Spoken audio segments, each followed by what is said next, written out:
हरे कृष्णा। सभी दर्शकों का स्वागत है आज की संध्या के सांस्कृतिक कार्यक्रम में। सबसे पहले आप सभी को जन्माष्टमी की बहुत बहुत शुभकामनाएं।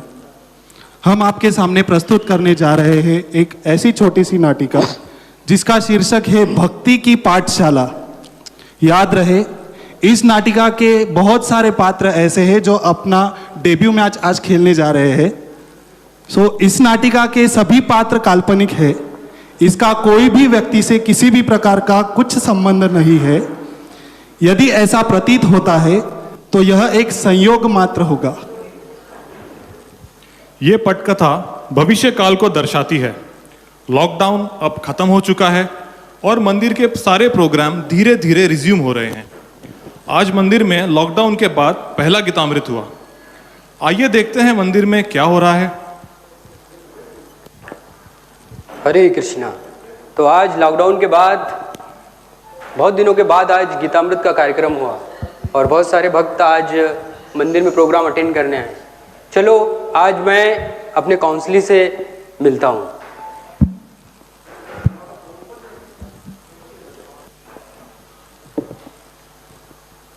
हरे कृष्णा प्रभु जी। हरे कृष्णा युगल प्रभु। हरे कृष्णा भावेन प्रभु। हरे कृष्णा विशारद प्रभु। और कैसे हो?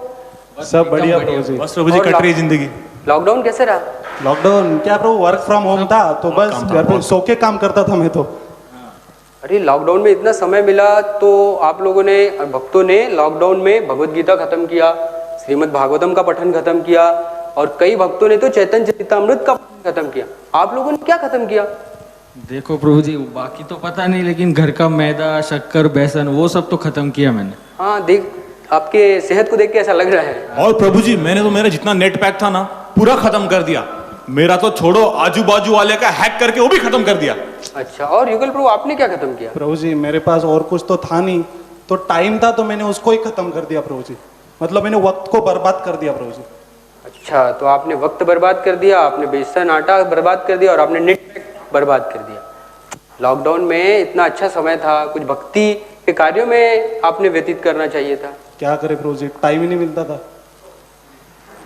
अरे वो अपना वो बाहर वेट कर। ठीक है प्रभु जी। हाँ प्रभु जी, वो ना लेट हो रहा है अभी। अच्छा। निकलते क्या गीतामृत 9:30 10 तो ऐसे हो जाते घर पे। फिर से ऑफिस है। ठीक है, अगले लेक्चर के बाद हम लोग जरूर मिलेंगे। हरे कृष्णा। हरे कृष्णा। हरे कृष्णा प्रभु जी। हरे कृष्णा प्रभु। हरे कृष्णा। अपने काउंसिल से मिलने के बाद नद्या कुमार प्रभु समझ जाते हैं कि इनके भक्ति का कुछ खरा नहीं, इनके तो बेसिक में ही राड़ा है। वैसे तो इनके काउंसिली नियमित रूप से जप और मंदिर के कार्यक्रम अटेंड करते हैं, लेकिन अगर भक्ति में प्रगति करनी हो तो आचार्यों द्वारा दिए आध्यात्मिक ज्ञान की भी आवश्यकता है। तो चलिए देखते हैं नादिया कुमार प्रभु कैसे अपने काउंसिलीज को आध्यात्मिक ज्ञान की शिक्षा देते हैं। मेरी काउंसलिंग के जवाबों से मुझे लग रहा है कि इन्होंने लॉकडाउन का पूरा समय वेस्ट किया है। इन्होंने न भगवत गीता पढ़ा, न भागवतम पढ़ा और न चैतन्य चरितामृत, और साथ ही में इतने सारे लाइव लेक्चर हुए वो भी शायद अटेंड नहीं किए इन्होंने। इसमें मेरी लापरवाही। एक्चुअली मैंने सोचा कि इनका फॉलोअप नहीं करना चाहिए, लॉकडाउन में फॉलोअप नहीं किया। न तो मैंने कोई मीटिंग ली, गूगल मीट में मैं मीटिंग ले सकता था। हमारे कई भक्त हैं जिन्होंने गूगल मीट में मीटिंग ली और लाइव लेक्चर लिए। इसके कारण ही मैं इनका मार्गदर्शन नहीं कर पाया। लगता है मुझे अभी इन भक्तों का जल्द से जल्द मीटिंग लेना चाहिए। अच्छा, ऐसा करता हूँ, कल ही मीटिंग लेता हूँ। आज ही इनको मैं व्हाट्सएप मैसेज कर देता हूँ। Hare Krishna dear devotee, tomorrow there will be meeting at 7 PM at our temple terrace, please attend. Hare Krishna. तो चलिए पता करते हैं इनके काउंसलिंग मीटिंग में अब क्या होता है।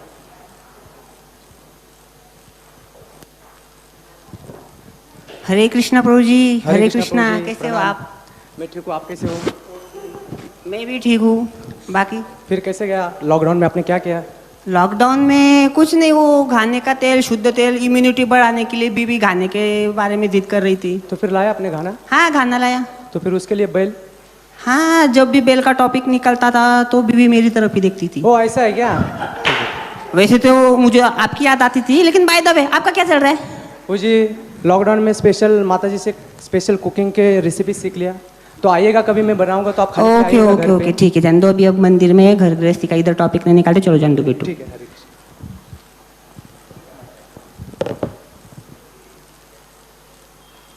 अरे सुरेश, अरे रमेश कैसा है? अरे यार, अरे एकदम झैंग। अरे तू तो बेचारा बहुत सूख गया है। वो चना पानी में डालने के बाद कैसे सूखता है, वैसे सूख गया बेचारा तू तो। देखना एकदम। और एकदम, और मैं सुना पास हो गया। हाँ, 4 साल से मेहनत कर रहा था, फाइनली गवर्नमेंट ने पास कर दिया कोरोना के चक्कर में। वो टॉपिक छोड़ दो, अभी बैठो। और प्रभु जी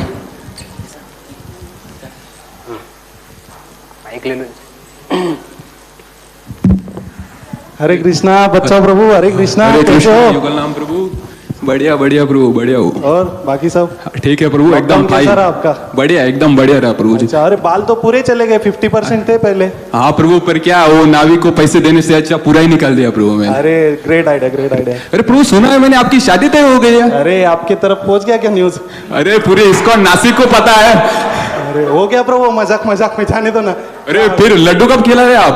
लड्डू भी खाने हैं आपको? Yes, ठीक है प्रभु। प्रभु, आ जाओ 23 दिसंबर को। हरी बोल।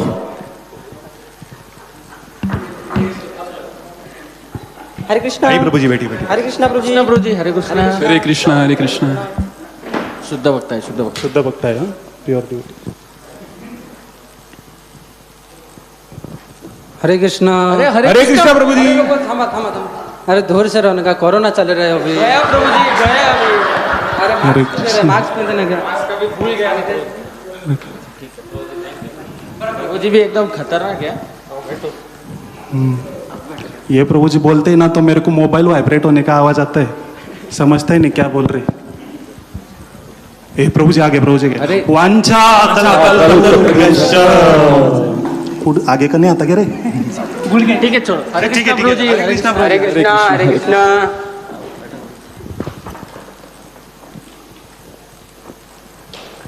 हरे कृष्णा। हरे कृष्णा। कैसे हैं सभी भक्त? एकदम बढ़िया प्रभु जी, सब आपके आशीर्वाद से एकदम शुभ मंगल। कैसे रहा? अच्छा था प्रभु जी। क्या विशारद प्रभु, आपका तो वेट बढ़ गया है। हाँ, थोड़ा ज्यादा नहीं, इसके माप का वजन काटा भी नहीं मिलता अभी। इतना भी नहीं है प्रभु जी। अच्छा देखो, युगल प्रभु से तो तेज निकल रहा है। बोल प्रभु, शादी तय हो गया है, पता चला क्या आपको? अच्छा, इसके वजह से उनके चेहरे से तेज निकल रहा है प्रभु। और भाविन प्रभु तुम्हारे तो बाल तुम्हारी लेंस से भी बढ़ गए हैं। तो क्या करूं प्रभु जी, लॉकडाउन में एक भी हजाम नहीं मिला, सारे के सारे दुकान बंद थे। अच्छा, ठीक है, हम लोग हमारे ग्रुप मीटिंग शुरू करते हैं। ओम अज्ञानतिमिरन्धस्य ज्ञानाञ्जनशलाकया चक्षुरुन्मिलितं येन तस्मै श्रीगुरुवे नमः। हरे कृष्णा कृष्णा कृष्णा हरे हरे, हरे राम राम राम हरे हरे। हरे कृष्णा। सभी भक्तों का आज की ग्रुप मीटिंग में स्वागत है। और आज की ग्रुप मीटिंग में आपके लिए एक सरप्राइज है। यदि आप लोग इस सरप्राइज में सफल हुए तो उससे भी बड़ा सरप्राइज है। अच्छा, तो सरप्राइज सुनना चाहेंगे? देखो, सरप्राइज में आज आपके लिए एक क्विज कंपटीशन है। उसमें श्रील प्रभुपाद जी की पुस्तकों के आधार पर आपसे प्रश्न पूछे जाएंगे और आपको उत्तर देना है। करें शुरू? ठीक है, अभी क्या है? ठीक है प्रभु जी, यथा इच्छसि तथा कुरु। ठीक है, तो आपके लिए पहला प्रश्न है, 3 प्रकार के भौतिक ताप कौन से हैं? अरे ओए चुप रही प्रभु, हरि बोल। मैं प्रभु जी। अच्छा ठीक है, युगल प्रभु। देखो प्रभु जी, 3 प्रकार के ताप होते हैं। तो अभी कैसा है ना प्रभु जी, बाहर क्लाइमेटिक चेंजेस है, आपको तो समझ रहा होगा। तो मच्छर बहुत पैदा हो गए प्रभु जी। तो जब मच्छर काटता है ना प्रभु जी, तो पहला प्रकार का ताप होता है, वो होता है हिवताप। फिर अगर हिवताप बढ़ जाता है प्रभु जी और वो क्योर नहीं होता है जल्दी, तो हम लोग फ्रस्ट्रेट हो जाते हैं। और जो सेकंड ताप होता है वो होता है संताप। और फिर संताप होने के बाद अपने को टेंशन आ जाता है प्रभु जी कि मैंने साला वो मच्छर को जिंदा क्यों छोड़ा। वो मच्छर को अगर मैं मार देता तो आज मेरे पे संताप नहीं होता था। तो इसलिए तीसरा ताप उधर उद्भव होता है, तो वो होता है प्रभु जी पश्चाताप। तो ऐसे 3 प्रकार के ताप है प्रभु जी। हिवताप उसकी वजह से होता है संताप, और मच्छर नहीं मारता इसलिए उसकी वजह से होता है पश्चाताप। आपका उत्तर सुनकर मुझे पश्चाताप हो रहा है। लगता है आपको कोरोना का बहुत ज़्यादा अनुभव है। मैं प्रश्नों के उत्तर आपके अनुभव के आधार पर नहीं पूछ रहा हूँ, मैं शास्त्रों के आधार पर पूछ रहा हूँ। देखो, शास्त्रों के आधार पर 3 प्रकार के ताप, आध्यात्मिक ताप, आदि भौतिक ताप और आदि दैविक ताप। आध्यात्मिक ताप अर्थात हमारे जो मन और शरीर से होता है, आदि भौतिक ताप अर्थात हम जो दूसरे जीवों के द्वारा होता है, और आदि दैविक ताप अर्थात जो भौतिक या नैसर्गिक जो आपदाएं होती है जैसे ज्वाला और भूकंप, तो उसके द्वारा जो हमें दुख होता है उसे आदि दैविक ताप। मतलब बीवी घर पे परेशान करे तो आदि भौतिक ताप रहेगा। हाँ, अच्छा ठीक है। दूसरा प्रश्न, भगवान की कितनी एनर्जी है, कौन कौन सी एनर्जी है? What are the types of energy of the law? प्रभु जी 100% आता है मेरे को। अच्छा बताओ। अच्छा ठीक है, बताओ। देखो, पहला है विंड एनर्जी, फिर हीट एनर्जी, इलेक्ट्रिकल एनर्जी और मैकेनिकल एनर्जी। बराबर है ना? लगता है आपने इंजीनियरिंग किया है। हाँ प्रभु जी, कौन से कॉलेज से किया है? मैंने बस वो गूगल मीट के वीडियोस देखे, बाकी कुछ नहीं। बहुत ज्यादा पढ़ाई की है लगता है। नहीं प्रभु जी, कुछ भी फेंकता है, इसको कुछ आता नहीं है। मैं आपको सही आंसर देता हूँ। देखो, there are only 2 types of lords energies.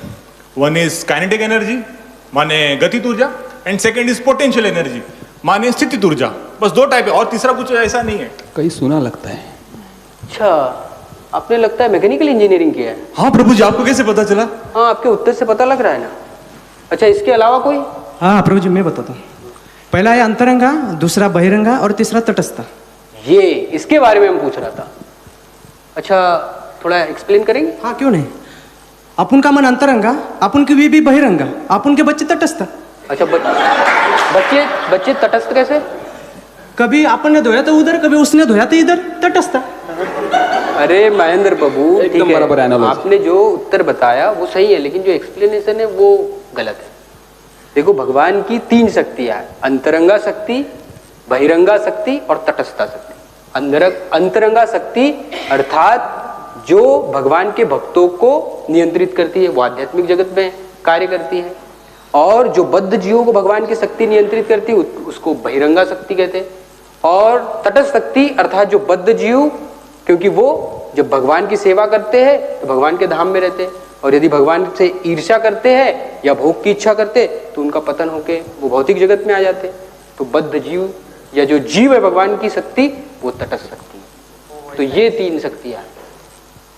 हरे कृष्ण कृष्ण ठीक है, अगला प्रश्न। हरे राम राम राम हरे हरे हरे कृष्ण अच्छा बताओ, जब के कितने स्तर हैं? प्रभु जी,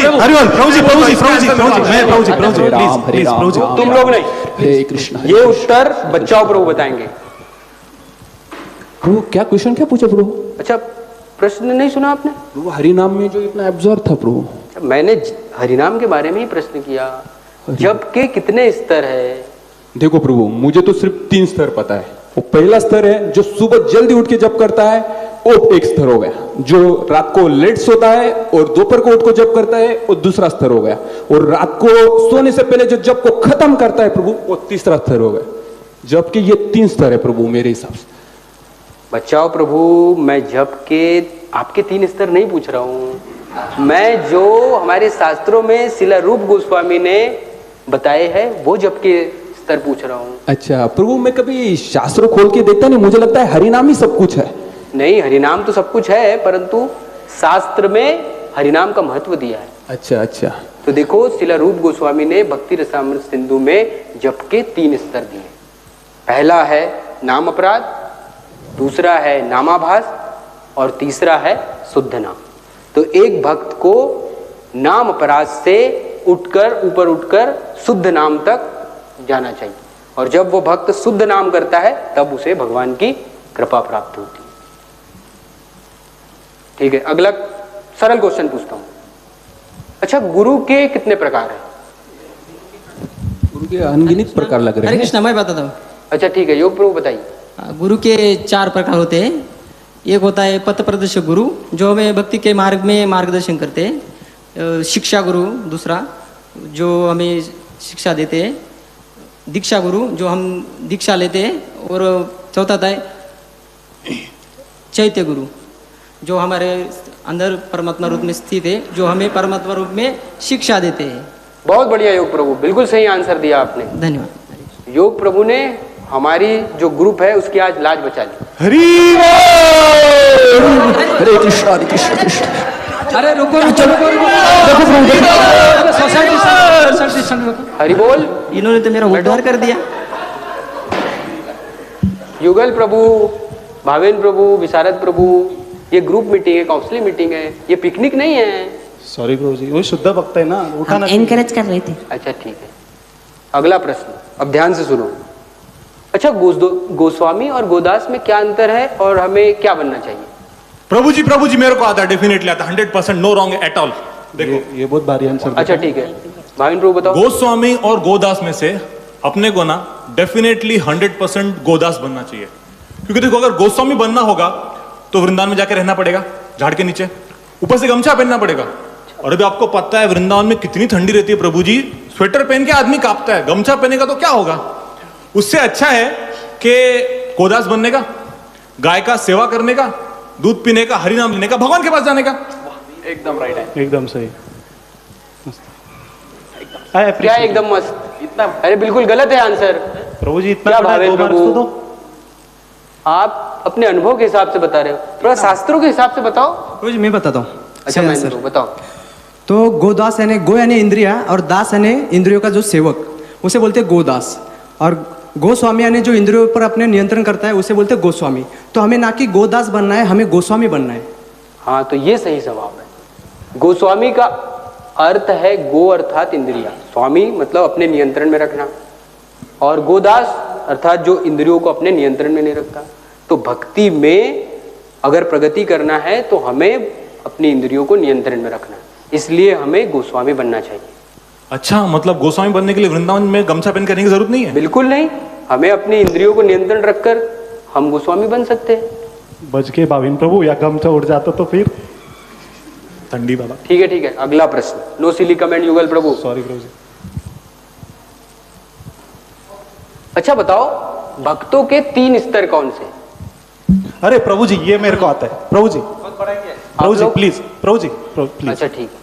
प्रभु जी देखो, भक्तों के स्तर है ना, कैसे पता करते? सो देखो प्रभु जी, पहला स्तर भक्तों का होता है कि जो 2-3 महीने बाद सिर्फ सांभर राइस और खिचड़ी खाने को मंदिर में आता है, वो पहला स्तर हो गया प्रभु जी। दूसरा स्तर प्रभु जी, जो रेगुलर आता है, पुराना हो गया है, फिर उसका चेहरा जो है वो सर्विंग वाला पहचान लेता है और उसको सेकंड स्तर देता है, तो वो होता है दूसरा स्तर प्रभु जी। तीसरा स्तर वो होता है प्रभु जी, जिसके पास कूपन नहीं फिर भी उसको प्रसाद मिलता है, वो होता है तीसरा स्तर प्रभु जी। और प्रभु जी मैंने एक इन्वेंट किया खुद होके, वो बताओ क्या? ठीक है, बता दो। प्रभु जी देखो, पूरा टेम्पल हॉल खाली है और फिर भी लेक्चर में कोई चेयर लेके बैठता है, तो वो होता है अगला स्तर प्रभु जी। और हाँ प्रभु जी, और एक अभी याद आया कि जो सिर्फ शिक्षाष्टकम प्रभु के लिए लेक्चर के लिए आता है मंदिर में, वो हो गया प्रभु आखिरी स्तर। तो ऐसे 5 स्तर, 3 जो है वो पहले से थे, 2 अभी भाई ने इन्वेंट किए प्रभु जी। तो देखो, जो मैं भक्तों के स्तर पूछ रहा हूँ, मैं अपनी काउंसलिंग ग्रुप के भक्तों का स्तर नहीं पूछ रहा हूँ, मैं शास्त्रों के हिसाब से पूछ रहा हूँ। जो श्रीमद् भागवतम में 11वें स्कंद में बताया कि भक्तों के 3 स्तर कौन से हैं। प्रभु जी मैं बताऊं? अच्छा ठीक है, बताओ। एक कनिष्ठ अधिकारी, एक मध्यम अधिकारी, एक उत्तम अधिकारी। तो देखो, ये सही जवाब है। प्रभु जी वो क्या बोले समझा ही नहीं, ऐसे लगा फोन वाइब्रेट हो रहा है। अच्छा ठीक है, मैं समझाता हूँ। उन्होंने बताया कि भक्तों के 3 स्तर कौन से। पहला है कनिष्ठ अधिकारी, दूसरा है मध्यम अधिकारी और तीसरा है उत्तम अधिकारी। कनिष्ठ अधिकारी अर्थात जिनकी भगवान में श्रद्धा होती है, परंतु भक्तों के साथ कैसे व्यवहार करना है वो उन्हें मालूम नहीं होता। दूसरा है मध्यम अधिकारी, उनकी भगवान में श्रद्धा होती है, परंतु वो ये भी जानते हैं कि भक्तों के साथ कैसे आदान प्रदान करना है। और तीसरा है उत्तम अधिकारी, जो भगवान का सदैव कीर्तन करता है और सभी जीवों में भगवान का अंश देखता है। तो ये भक्तों के 3 स्तर है। ठीक है, अगला प्रश्न। अच्छा बताओ, 12 महाजनों के नाम क्या है? अरे प्रभु जी लास्ट चांस। अब प्रभु एकदम सही, मैं अभी पढ़ाई करके आया हूँ ऐसा। अच्छा ठीक है, प्लीज देखो प्रभु जी, 12 महाजन ना, पूरे तो नहीं पता लेकिन जितने पता है उतने हाँ, पता। ठीक है, बताओ। प्रभु जी पहला है दीपक महाजन, फिर है धनंजय महाजन, फिर है गोकुल महाजन। प्रभु चौथा है वो आधा है, चलेगा क्या? आधा? निकुंज महाजन। प्रभु जी मेरे को पता है, एक तेजस महाजन, एक राहुल महाजन और तीसरा प्रणव महाजन।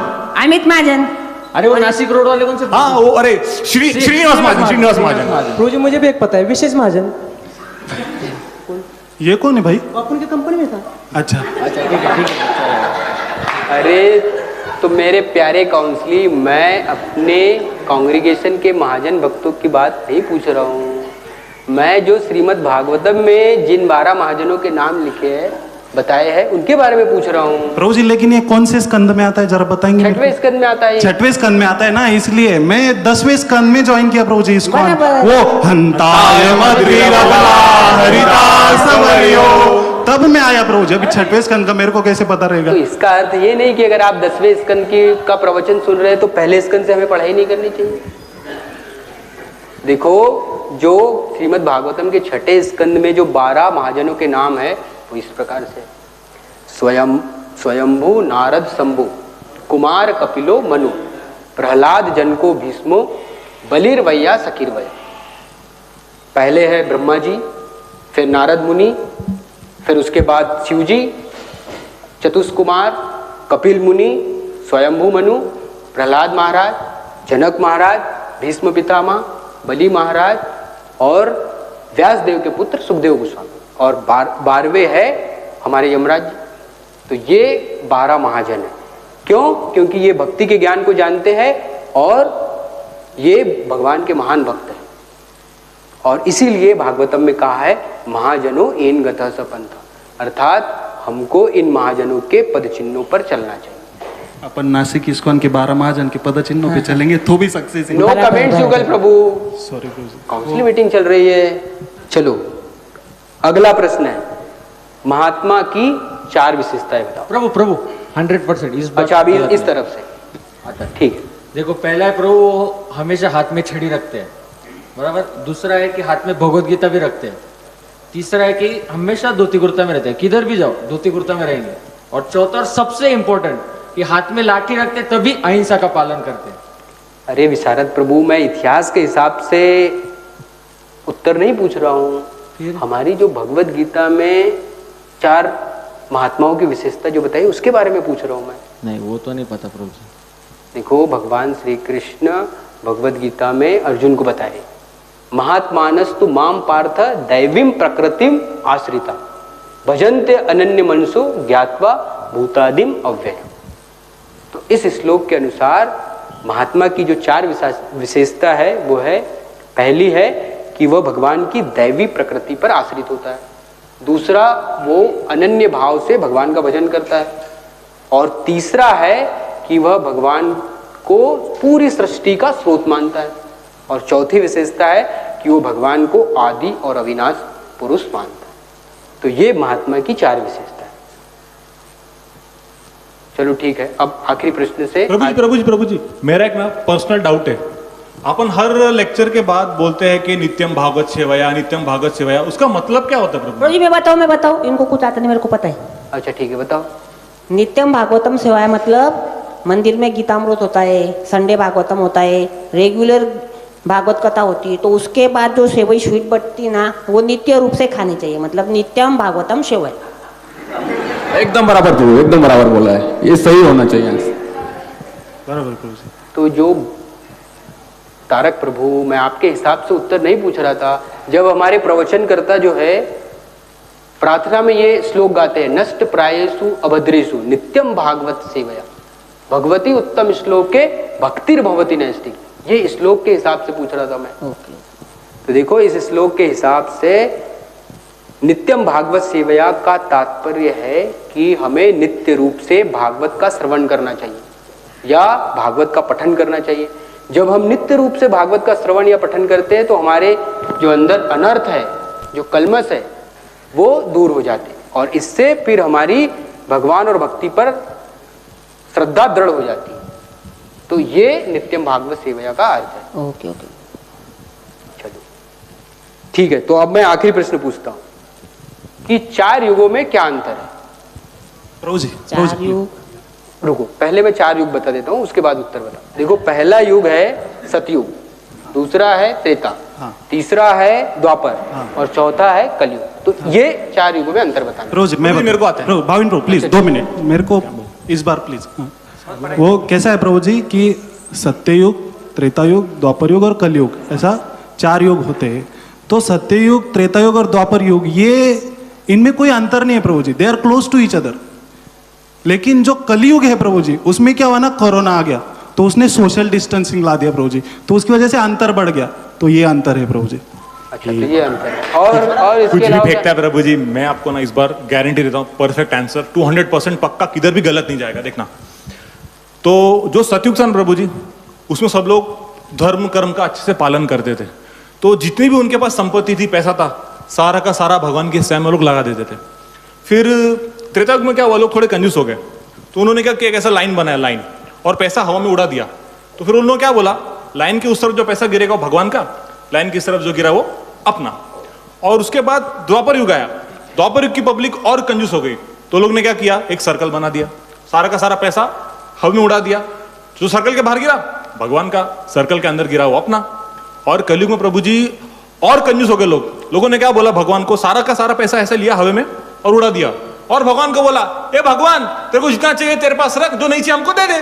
तो फिर ये फर्क है सतयुग, कलयुग, द्वापर युग इसमें। प्रभु जी, तो मैं और बताता प्रभु जी- परफेक्ट। नहीं, पहले रुको। पूरा उत्तर हो जाने दो। और तो मैंने एक बहुत ही महान वैष्णव का दोहा सुना था इसके ऊपर।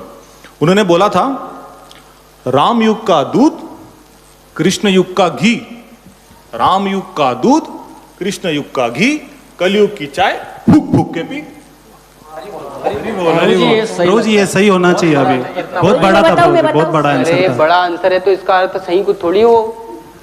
अपने भावेन प्रभु है ना, बहुत व्हाट्सएप पुराण पढ़ते हैं और बहुत देखते हैं।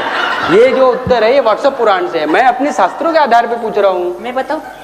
चलो ठीक है तारक, देखो, आपने बताया प्रभु बताओ। त्रेता युग, सतयुग, द्वापर युग और कलयुग। तो त्रेता युग में, सतयुग में इंसान की उम्र 1 लाख साल की रहती थी, त्रेता युग में 10,000 साल, द्वापर युग में 1,000 साल और कलयुग में 100 साल। तो ये आयु के आधार पर इन युगों में अंतर है। प्रभु ऐसा कर सकते क्या अपन, ये एडमिशन कैंसिल करके सतयुग में लेने, मेरे को 1 साल जीना है प्रभु जी। हाँ ठीक है, पुण्य करेंगे तो पहुंच जाएंगे हम लोग। प्रभु मैं सही आंसर बताऊं प्रभु? हाँ ठीक है, बताओ। प्रभु कृते यद ध्यायेतु विष्णु, यानी सत्य युग में भगवान को ध्यान करके 12 साल तपश्चर्या करके भगवान को प्रसन्न किया जा सकता था। त्रेतायाम यजतोम के, त्रेता युग में जो प्रभु रामचंद्र का युग था उसमें यज्ञ हवन करके भगवान को प्रसन्न किया जा सकता है। और द्वापर परिचर्यायाम, द्वापर युग में भगवान कृष्ण के युग में भगवान को प्रसन्न करने के लिए पूजा अर्चा करना पड़ता था, तो भगवान प्रसन्न होते थे। और कलोतद हरि कीर्तनाथ, कलयुग में श्री चैतन्य महाप्रभु के युग में जो चैतन्य महाप्रभु ने बताया हुआ युग धर्म है, हरे कृष्णा कृष्णा कृष्ण हरे हरे, हरे राम राम राम हरे हरे। तो इससे भगवान प्रसन्न होते, और जो मैं कर रहा हूँ वो एकदम सही कर रहा हूँ। प्रभु जी, भाविन प्रभु आप लकी है, मतलब एक साइड में टिकले, एक साइड में टकले। टिकले को कुछ नहीं आता, टकले को सब कुछ आता है। नो जोक्स युगल प्रभु। वो सेंस ऑफ ह्यूमर बहुत स्ट्रांग है ना ब्रो, क्या करूं। तो ये मीटिंग है, ये पिकनिक नहीं है। सॉरी प्रभु जी। तो जो बच्चाओं प्रभु ने जो उत्तर दिया वो युग धर्म के आधार पर अलग अलग अंतर, और इसके अलावा धर्म के आधार, धर्म की जो स्तंभ है उसके आधार पर कौन बताएगा? हाँ, मैं बताता हूँ प्रभु जी। बताओ। हाँ, धर्म के आधार पे 4 स्तंभ होते हैं प्रभु जी, जो हर युग के अनुसार एक एक कम हो जाता है। जैसे कि सत्य युग में 4 स्तंभ का पालन होता है, त्रेता युग में 3 स्तंभ का, द्वापर में 2 का, और कलयुग में सिर्फ 1 का ही पालन होता है। हाँ, तो इस तो ये युग में जो हमारे धर्म के 4 स्तंभ है उसके आधार पर ये अंतर। तो हमारे जो धर्म के आधार पर 4 स्तंभ है, शौच, दया, तप और सत्य, तो ये 4 स्तंभ है, तो इसके आधार पर ये अंतर है। तो देखो, सतयुग में 4 स्तंभ रहते हैं, त्रेता युग में केवल 3 स्तंभ रहते हैं, द्वापर युग में केवल 2 स्तंभ रहते हैं और कलयुग में केवल 1 स्तंभ रहते हैं। तो इस आधार पर ये 4 युगों में धर्म के स्तंभ के आधार पर अंतर है। तो ठीक है, आप लोगों के जवाब सुनकर मुझे ऐसा लग रहा है कि अब हमें वीकली मीटिंग हमारे ग्रुप के लिए शुरू करनी पड़ेगी। तो मैंने सोचा है एक नया कंसेप्ट निकाला है कि हमारे ग्रुप मीटिंग के लिए अब हर वीक एक मीटिंग होगी, जो मैंने अपने सहस्त्रशीष प्रभु है ना, तो उन्होंने एक ग्रुप मीटिंग शुरू किया। क्या नाम है युगल प्रभु उसका? वो IYCF हाँ, तो IYCF जो मीटिंग है ना, उसके आधार पर मैंने भी एक कंसेप्ट निकाला है। तो अभी हमारे ग्रुप के लिए ये मीटिंग होगी और इसका नाम रहेगा भक्ति की पाठशाला। भक्ति की पाठशाला की जय, नदिया कुमार प्रभु की जय। अच्छा ठीक है, हरे कृष्णा। शिल प्रभुपाद की जय। हरे कृष्णा। तो कैसा लगा सभी भक्तों को हमारी भक्ति की पाठशाला का पहला एपिसोड? आशा करते हैं कि आपको पसंद आया होगा। यदि आपको पसंद आया तो जरूर हमारे कमेंट बॉक्स में लिखिए, और यदि आप चाहते हैं कि हमारी भक्ति की पाठशाला का भाग 2 भी हो तो इसके लिए भी आप आपके कमेंट्स लिख सकते हैं। और जिन भक्तों ने अभी तक हमारे चैनल को शेयर, लाइक, सब्सक्राइब नहीं किया तो जरूर कीजिए। हरे कृष्णा।